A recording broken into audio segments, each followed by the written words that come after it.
Dear student, welcome and वस्तुनिष्ठ प्रश्न। आज हम लोग वस्तुनिष्ठ प्रश्न को स्टडी करेंगे। जैसे इंग्लिश की ऑब्जेक्टिव्स हम लोगों ने देखी, अब हिंदी की ऑब्जेक्टिव हम देखेंगे। क्योंकि एग्जाम में जो ऑब्जेक्टिव्स आते हैं वो इंग्लिश और हिंदी दोनों में आते हैं। और ऑब्जेक्टिव एक ऐसा क्वेश्चन होता है कि अगर आपने उसमें सही टिक किया, आपने सही मार्क किया, तो उसमें 100% मार्क्स आता है। सपोज 5 ऑब्जेक्टिव्स हैं और आपने पांचों को सही टिक किया और हर ऑब्जेक्टिव्स पे 1 मार्क्स आने हैं, तो आपके 5 मार्क्स कंफर्म हो जाते हैं। तो अब हम लोग हिंदी के ऑब्जेक्टिव्स को देखेंगे। ये वैसे ऑब्जेक्टिव हैं जो मोस्ट इंपॉर्टेंट है।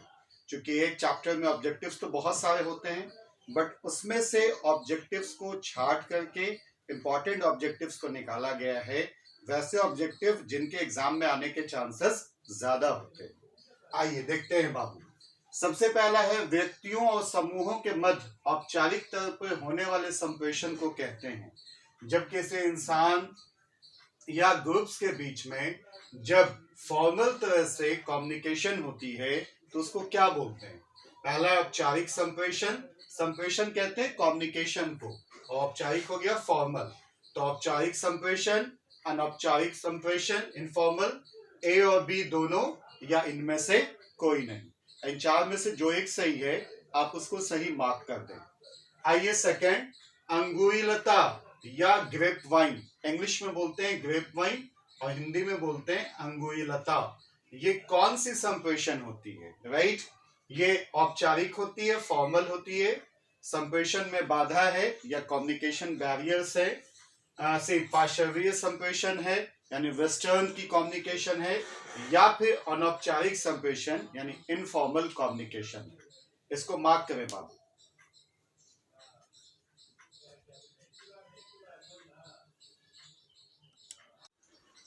थर्ड ऑब्जेक्टिव है वह संप्रेषण जिसमें कर्मचारी अपनी समस्याएं एवं सुझाव अधिकारियों को देते हैं। यानी कि वैसा संप्रेषण जिसमें कर्मचारी एम्प्लॉय जो हैं, वो अगर उन्हें कोई प्रॉब्लम है या फिर उनका कोई एडवाइस है तो अपने ऑफिसर्स को, अपने बॉस को देते हैं। वैसी संप्रेषण क्या कहलाएगी? विकर्णीय संप्रेषण, उर्ध्वगामी संप्रेषण, ऑप्शन सी अधोगामी संप्रेषण, या लास्ट है गैर शाब्दिक संप्रेषण। नेक्स्ट बाबू, निम्न में से किस प्रकार का संप्रेषण तेजी से फैलता है? नीचे जिस संप्रेषण का ऑप्शन दिया गया है उसमें से बताना कि कौन सी कम्युनिकेशन बहुत तेजी से फैलती है। राइट, तो सबसे पहला औपचारिक संप्रेषण, फॉर्मल बातचीत जो बहुत डिसिप्लिन में, कायदे से, रूल्स में होती है, या अनौपचारिक संप्रेषण, कैजुअल बातें, इधर उधर की गॉसिप, वो, लिखित संप्रेषण या रिटन कम्युनिकेशन, या लास्ट है इनमें से कोई नहीं।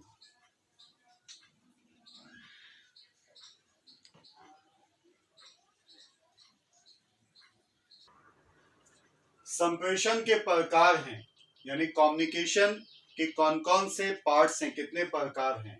तो लिखित, मौखिक, औपचारिक, या ये सभी। इन चारों में देखें कौन सा ऑप्शन सही है। लिखित रिटन, मौखिक ओरल, औपचारिक फॉर्मल, या फिर ऑल दीज, ये सभी। नेक्स्ट है, संप्रेषण का सबसे सशक्त माध्यम है, कम्युनिकेशन का सबसे स्ट्रॉन्ग मीडियम माध्यम क्या है? शब्द, शारीरिक भाषा, चित्र, कोई अन्य वर्ड्स हैं, बॉडी लैंग्वेज है, पिक्चर है, या फिर कोई और है। नेक्स्ट, शाब्दिक संप्रेषण कितने प्रकार का होता है? वैसी संप्रेषण जहां पे वर्ड्स का यूज किया जाए उसे हम लोग बोलते हैं शाब्दिक संप्रेषण। तो वो कितने तरह का होगा? 2, 3, 4 या 5? इसमें से जो वाला सही है आप उसको टिक कर लीजिए बाबू। डियर स्टूडेंट्स, अब देखते हैं हमारा नेक्स्ट ऑब्जेक्टिव, शब्दों के बिना किया गया संप्रेषण कहलाता है। वैसा संप्रेषण जिसमें वर्ड्स का यूज नहीं हो रहा है, उसके बिना किया गया कम्युनिकेशन क्या कहलाता है? ऑप्शन ए अशाब्दिक संप्रेषण, ऑप्शन बी शाब्दिक संप्रेषण, ऑप्शन सी औपचारिक संप्रेषण या ऑप्शन डी अनौपचारिक संप्रेषण। वैसा संप्रेषण जिसमें वर्ड्स का यूज नहीं है क्या कहलाता है? इन चारों ऑप्शन में से जो सही है उसको आप टिक कर लें। नेक्स्ट है निम्न में से मौखिक संप्रेषण का लाभ नहीं है, यानी मौखिक संप्रेषण के कई लाभ होते हैं। मौखिक संप्रेषण कहते हैं ओरल कम्युनिकेशन को, जहां पे वर्ड्स का यूज किया जाता है। अब जैसे अब आइए इसके लाभ दिए हुए हैं, इसमें से कौन सा लाभ नहीं मैच करता है ये बताना है। तो ऑप्शन ए है समय की बचत, यानी टाइम सेव होता है। दूसरा धन की बचत, यानी कि जो धन है उसकी सेविंग होती है। थर्ड प्रतिक्रिया का तुरंत ज्ञान, यानी आपने किसी को कोई बात कही और उसका तुरंत रिएक्शन पता चल जाता है, यानी फीडबैक मिल जाता है। और लास्ट है अस्पष्टता, यानी कोई भी चीज स्पष्ट नहीं होती है। इसमें से एक सही है, आप उसको फाइंड आउट करें और उसमें टिक कर लें। लास्ट, निम्न में से कौन सा लिखित संप्रेषण में सम्मिलित नहीं है? इसमें से जो ऑप्शंस दिए हुए हैं उसमें से कौन सा रिटन कम्युनिकेशन के अंडर नहीं आता है? ऑप्शन ए है समय की बचत, ऑप्शन बी धन की बचत, ऑप्शन सी प्रतिक्रिया का तुरंत ज्ञान, या फिर साक्षात्कार इंटरव्यू, यानी टाइम सेव होता है, मनी सेव होता है, से तुरंत फीडबैक मिलता है, या फिर इंटरव्यू। आपको जो ऑप्शन सही लगता है आप उसमें टिक कर लीजिए। डियर स्टूडेंट्स, नेक्स्ट बताना है कि निम्न में से कौन सा लिखित संप्रेषण नहीं है। ध्यान से सुनिएगा, नीचे जो ऑप्शंस दिए हुए हैं उनमें से कौन सा लिखित संप्रेषण रिटन कम्युनिकेशन नहीं है। राइट? तो ऑप्शन ए है घोषणाएं, बी है चार्ट, सी है ईमेल और डी है फैक्स। यहां पे डी हो जाएगा, ये हो जाएगा बाबू फैक्स। तो कौन सा लिखित संप्रेषण नहीं है? क्या ये वो ऑप्शन ए है घोषणाएं, अनाउंसमेंट, चार्ट, या फिर ईमेल, हम लोग इलेक्ट्रॉनिक मेल भेजते हैं से, या फिर फैक्स, फैक्स मशीन होती है जहां पे आप पेपर को इंसर्ट करते हैं और एक नंबर डायल करते हैं जहां आपको भेजना है, उनके फैक्स मशीन में वो चीजें प्रिंट आउट होकर निकल जाती है। तो इनमें से जो ऑप्शन नहीं होगा लिखित संप्रेषण उसको आप टिक करेंगे। 12th नंबर पे आइए, ऑब्जेक्टिव दिमाग का दर्पण होता है। ये जो माइंड का दर्पण क्या होता है ना? कहते हैं ना कि आपके जहन में जो भी चीज चल रही होगी उसका रिफ्लेक्शन कहां पता चलता है? आंखें, आंखों में चलता है, चेहरा उसको रिफ्लेक्ट करता है, या हाथ पैर रिफ्लेक्ट करता है, या इन तीनों ऑप्शन में से कोई भी सही नहीं है। ऑप्शन डी इनमें से कोई नहीं। तो इन चारों में से आंखें, चेहरा, हाथ पैर, या इनमें से कोई नहीं, जो ऑप्शन सही होगा आप उसको मार्क कर लीजिए। नेक्स्ट, निम्न में से कौन सा रंग शांति और पवित्रता को इंगित करता है? नीचे में 4 कलर दिए हुए हैं, वो कलर से नीला, सफेद, काला और हरा। इन 4 में से कोई एक कलर ऐसा होगा जिसका सिंबल ये है कि वो शांति और पवित्रता को बताता है। जैसे हर कलर एक मैसेज देता है, हर कलर का अपना एक इंपॉर्टेंस है, वो एक मैसेज देता है। जैसे तिरंगा में भी 3 कलर होता है, तो ये तीनों कलर अपना अपना एक मैसेज देता है। उसी तरह से यहाँ पे पूछ रहा है कि शांति और पवित्रता को बताने वाला कलर कौन सा है? क्या वो कलर नीला है, सफेद है, काला है, या फिर हरा है? जो ऑप्शन सही है आप उसको मार्क कर लीजिए।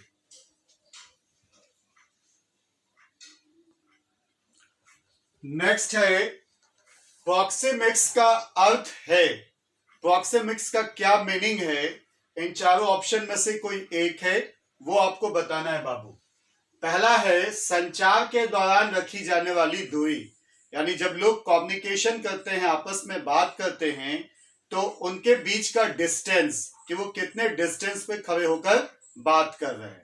जैसे आपने फील किया होगा कि जब आपका कोई बहुत अच्छा दोस्त, आपके फैमिली मेंबर जब आपसे बात करते हैं तो उनके बीच में डिस्टेंस बहुत कम होता है।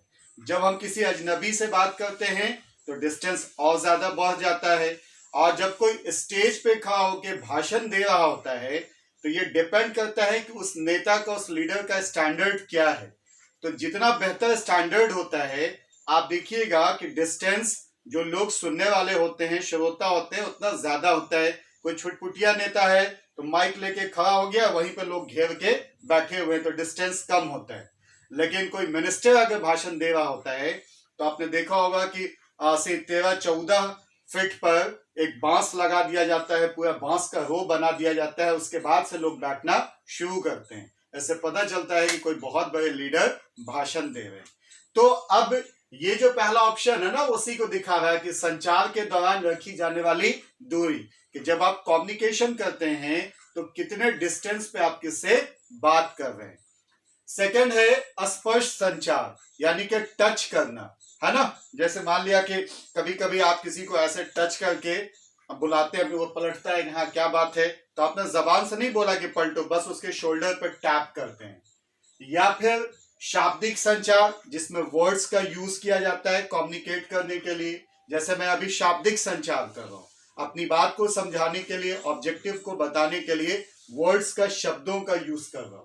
या फिर लास्ट है अशाब्दिक संचार, जहां पे वर्ड्स का यूज ना किया जाए बल्कि बॉडी लैंग्वेज के थ्रू अपनी बातें प्रेजेंट की जाती है। 15 नंबर है बाबू, आंखें दिखाना किस प्रकार का संचार है। आंखें दिखाना किस प्रकार का संचार है। सपोज आप अपनी मदर के साथ कहीं गए, किसी के यहाँ गेस्ट, एकदम नाश्ता लगा 5-6 आइटम, उसमें से एक प्लेट में 5 मिठाई आई, आप 4 ठो पहले टहला दिया, जल्दी जल्दी गुबुर गुबुर खा गए। जैसे ही आप 5वें की तरफ हाथ बढ़ाया, आपकी मदर ऐसे आंख दिखाई, तो वो कौन सा से कम्युनिकेशन को यूज की, यानी कि वो आपको आंख दिखा के मना की कि इसको मत लो, हो सकता है शायद इस पर उनका नजर हो, उल्टा लाना चाह रही हूं, है ना। तो अब ये कौन सा है उसको देखना है, वो मौखिक होगा, लिखित होगा, शाब्दिक होगा या अशाब्दिक होगा। जो एक सही है बाबू उसको टिक कर लीजिए।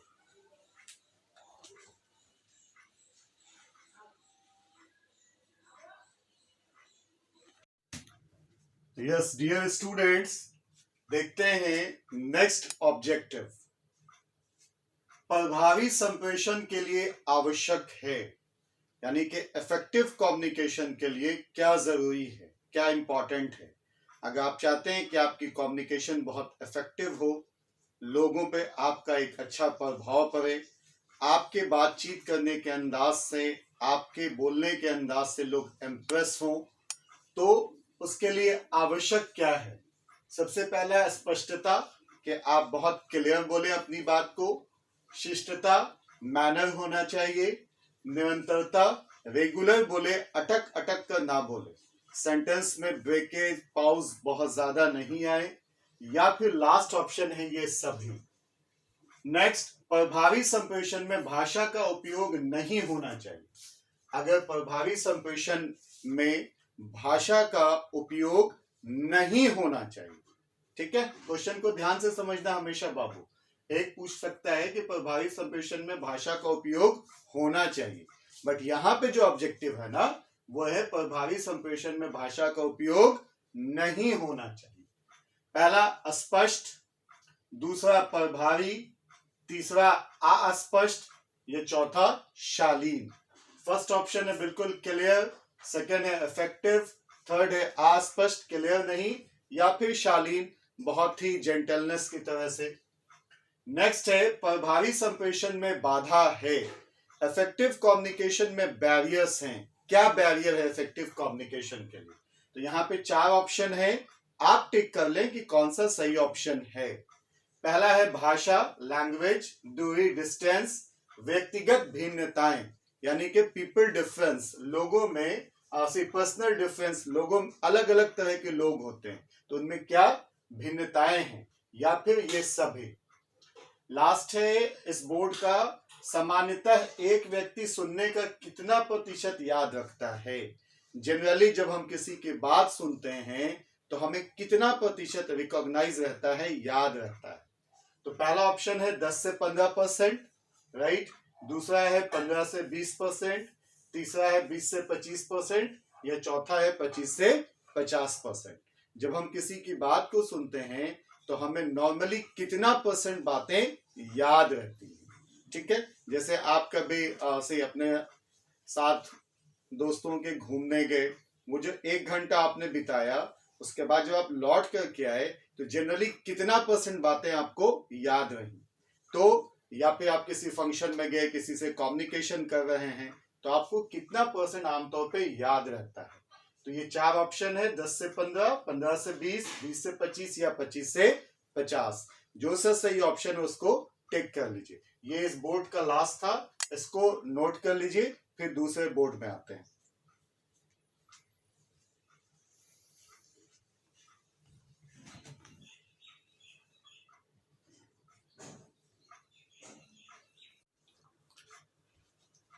डियर स्टूडेंट्स, नेक्स्ट है संप्रेषण में अनिच्छा किस प्रकार की संप्रेषण बाधा है। कम्युनिकेशन में अनिच्छा यानी कि किसी को ख्वाहिश नहीं है, किसी की इच्छा नहीं है कि वो कम्युनिकेशन में पार्टिसिपेट करे। कभी कभी आप भी देखते होंगे कि कुछ दोस्त बैठे हैं या कोई क्लास चल रहा है, आपकी इच्छा नहीं हो रही है बात करने की किसी भी वजह से, तो वो कम्युनिकेशन की कौन सी बाधा है।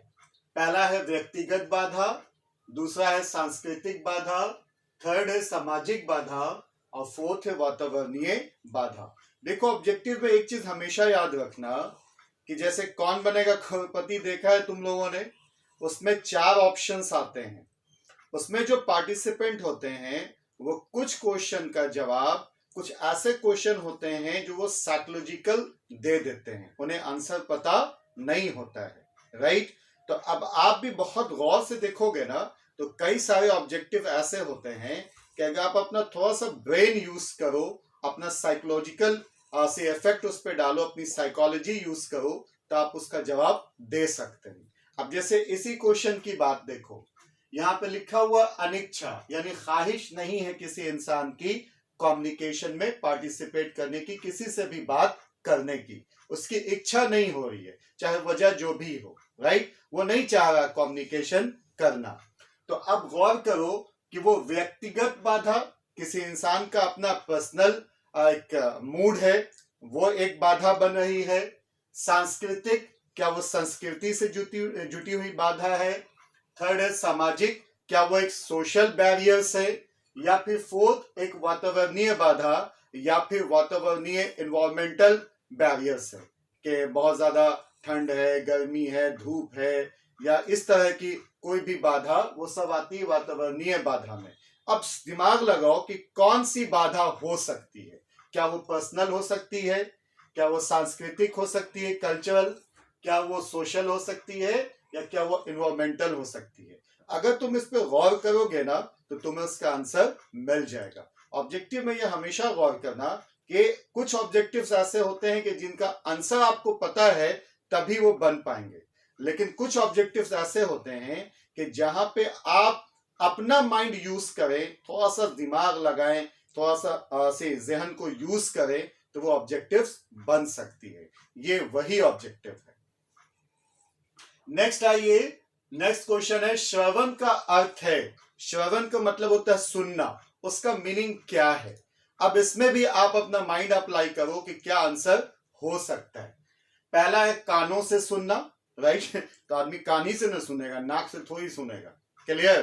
कानों से सुनना। दूसरा है सही से नहीं सुनना, यानी दिमाग इधर उधर होना, जहन उधर उधर लगाना, किसी की बात को सही से ध्यान देकर नहीं सुनना। थर्ड है संदेश को समझने के लिए बोले जा रहे शब्दों को सुनना। थर्ड ये है कि जो मैसेज दिया गया है उसके मीनिंग को समझने के लिए, उसके वर्ड्स को समझने के लिए से शब्दों को सुनना। और लास्ट है कि आसपास की ध्वनियों को सुनना, जो आसपास जो ध्वनि है गाड़ी मोटर या फिर किसी और चीज की, उस ध्वनि को सुनना। अब आप देखो कि इसमें से कौन सा सही ऑप्शन है बाबू।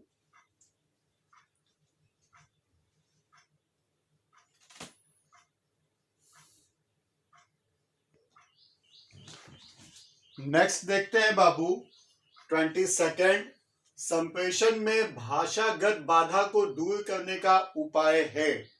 भाषागत बाधा जो है, बैरियर्स हैं, उनको दूर करने का क्या उपाय है? पहला है भाषा सरल हो, यानी हम जो लैंग्वेज बोल रहे हो वो बहुत इजी हो, उसमें जार्गन या टेक्निकल वर्ड या डिफिकल्ट वर्ड का यूज नहीं किया गया हो। दूसरा, भाषा समझने में स्पष्ट हो, आप जिस लैंग्वेज में बात कर रहे हैं, जिस वर्ड्स का यूज कर रहे हैं, वो समझने में बिल्कुल स्पष्ट हो, क्लियर हो। थर्ड, भाषा समझने योग्य हो, ऐसी भाषा का यूज करें जो आसानी से सुनने वाला समझ सके। अब सपोज कर लीजिए कि कोई इलिटरेट आदमी है या इंग्लिश नोन नहीं है, आप उससे इंग्लिश में बात करना शुरू कर दें, आपके वर्ड्स क्लियर भी हों, मान लो आप बहुत अच्छी तरह से इंग्लिश बोल भी रहे हों, लेकिन अगर उसको नहीं समझ में आ रहा है तो फिर तो यूजलेस है ना।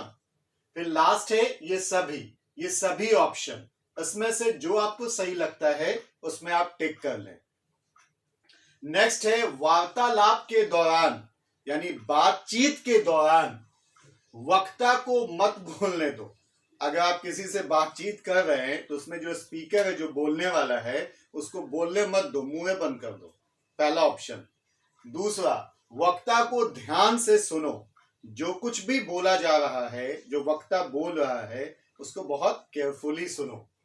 थर्ड, वक्ता की बातों में हस्तक्षेप करो, जो स्पीकर है जब वो अपनी बात बोल रहा है तो उसको बार बार बीच में टोको, रोक दो और हस्तक्षेप कर दो। या फिर लास्ट, कान बंद कर लो, अपना कान ही बंद कर लो कि जो बोल रहा हम सुनबे ना करें। तो बाबू अब जहन लगाइए, अपना माइंड लगाइए, इन दोनों क्वेश्चन में भी कौन सा आंसर सही हो सकता है। अगर आपने कम्युनिकेशन में थोड़ा सा फोकस किया हो इसके स्टडी में तो आप इसको आसानी से बना सकते हो। नोट करें बाबू।